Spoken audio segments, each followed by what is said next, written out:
Luis Alfredo Garavito was the eldest of 7 siblings born in Genova, Colombia on January 25, 1957, to Manuel Antonio Garavito and Rosa Delia Cubillos.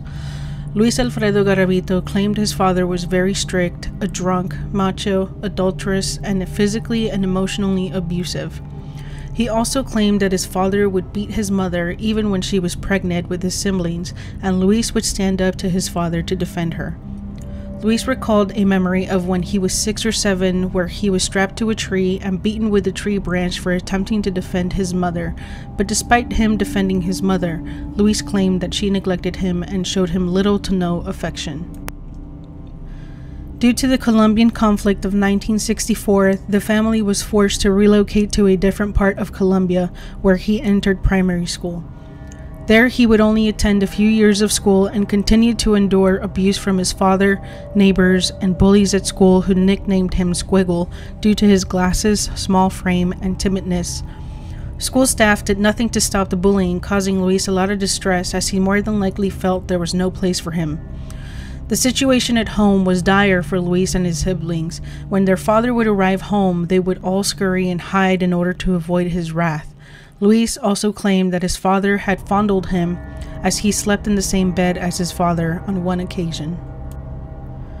In 1968, when Luis was about 10 years old, his father made him quit school to begin earning money to help sustain the family.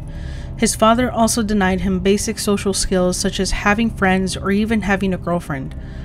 A year later, in 1969, when he was 11 years old, Luis had both his first sexual experience and was also raped and tortured by a local drugstore owner and neighbor who was also his father's friend. This man, per Luis's accounts, bound him to a bed, used razor blades to cut him, burned him with candles, and bit him violently during his molestation. This trauma that was bestowed upon him led him to kill and dissect 2 birds, for which he felt shame and remorse. He then began suggesting to his siblings that they all sleep naked in a bed they all shared. This would then result in Luis molesting his younger siblings, which was overlooked by his mother and father. Around this time, he also began molesting a 6-year-old boy from the area. The abuse by the local drugstore owner ceased once the family moved to Trujillo in 1971. The abuse Luis had been subjected to caused him to have erectile dysfunction at a very young age and could not properly ejaculate. A neighbor in his new hometown would go on to show Luis heterosexual pornography, to which he expressed disgust. The neighbor proceeded to beat him and rape him for expressing disgust. Luis was now about 15 years old. A year later, he would attempt to make advances with women, but these advances would be rejected. Luis had family members in the area who were alcoholics, providing him with easy access to alcohol. This led to excessive consumption of alcohol, ultimately becoming an alcoholic at the age of about 16 years old. In 1972, his mother would kick him out of the family home for attempting to rape a 5-year-old boy, and then again in 1973 for attempting to assault a 6-year-old boy at a train station. The train station boy screamed, which alerted authorities, and Luis was arrested. Luis's father would let him have it for choosing a young boy instead of a young woman to sexually assault.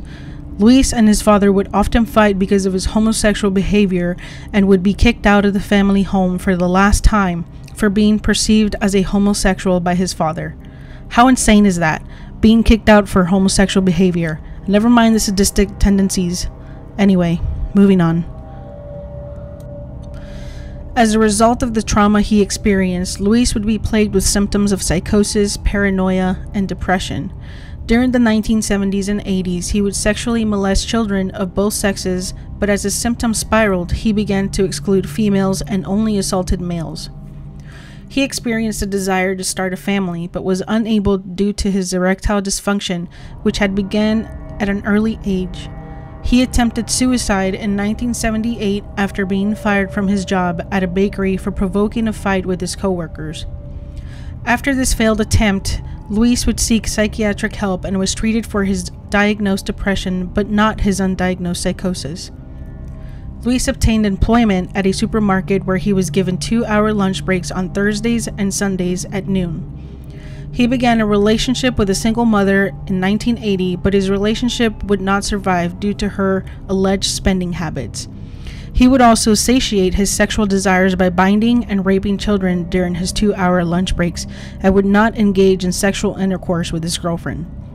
Later that same year, his sadistic crimes would escalate to torturing the children the same way he was tortured by his abusers. He began to write the names of the children in a notebook and pray for them. He also began reading the Bible daily, trying to find an explanation as to why he was molesting and torturing these children, but to no avail. He started having nightmares of his victims, waking up in tears and then laughing hysterically, thinking about the pleasure he felt while he was doing horrible things to these children. Luis began reading a book by Adolf Hitler where he discovered similarities in their early lives, and because of this, he began to idolize Hitler. On January 25, 1984, Luis would suffer a mental breakdown and he would be housed under psychiatric care for 33 days and prescribed antipsychotic medication and referred to therapy for depression. On February 28, 1984, he would obtain a permit to leave the psychiatric facility and he fled to Pereira. Shortly after arriving, he lured, bound, tortured, and molested 2 children. He then started storing razor blades, scalpels, candles, and plastic bags for future victims. If you remember from earlier, these are the same types of items used on him when he was bound, tortured, and raped as a child.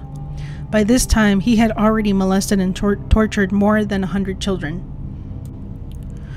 In addition to Hitler, Luis became obsessed with a 1986 Colombian spree killer who committed a mass murder at a Bogota restaurant.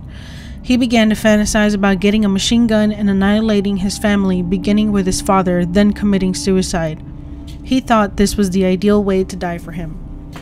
During 1980 and 1992, Luis Alfredo Garavito was estimated to have raped and tortured a minimum of 200 children. Between this time, he had spent 5 years in psychiatric care and attempted suicide several times. It is said that wherever Luis lived at the time, the reports of child molestation grew exponentially.